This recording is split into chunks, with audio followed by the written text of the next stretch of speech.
Little Miss Busy by Roger Hargreaves. Little Miss Busy loved nothing more than to be hard at work, keeping herself busy as a bee.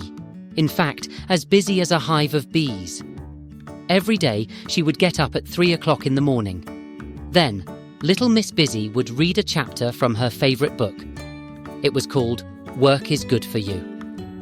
And then, she would get down to the housework. She would begin by tidying up and then sweeping and dusting and scrubbing and polishing until everything was spotless.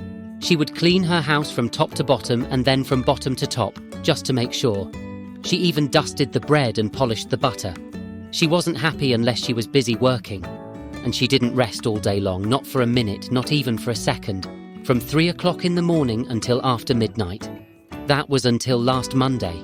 Little Miss Busy wasn't up at 3 o'clock. She wasn't up by 6 o'clock. She wasn't even out of bed by 9 o'clock. She was ill. "Oh, calamity," she cried. "I won't be able to do any work." She telephoned Dr. Make You Well. 5 minutes later, he was at her bedside. He asked her to put out her tongue. He examined her throat, and he looked at her hands and feet. "What you need is rest, a lot of rest," he said with a broad smile. "A lot of rest," repeated Little Miss Busy to herself. "Oh, calamity!" There was a loud thump, which was the sound of Little Miss Busy falling over backwards onto the bed, luckily for her.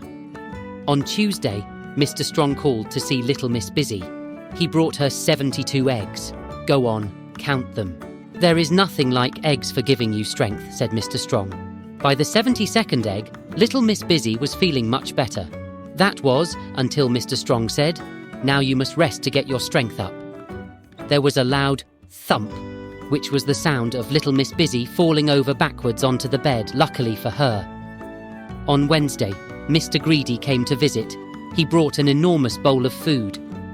"I always find that eating a big meal makes me feel better," said Mr. Greedy. Little Miss Busy ate the lot. She felt better than ever.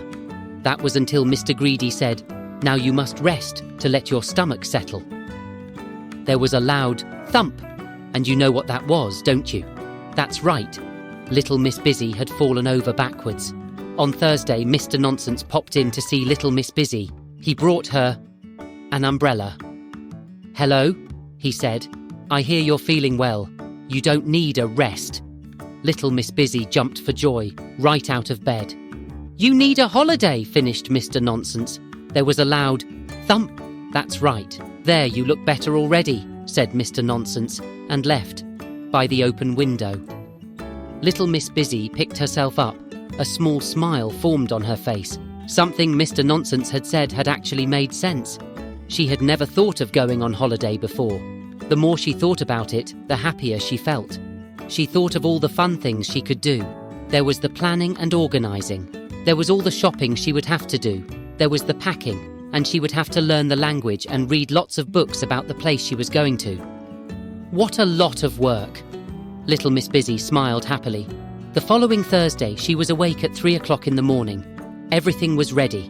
Little Miss Busy had had one of the busiest weeks of her life, which is saying something. She had only one thing left to do, and that was to learn how to twiddle her thumbs.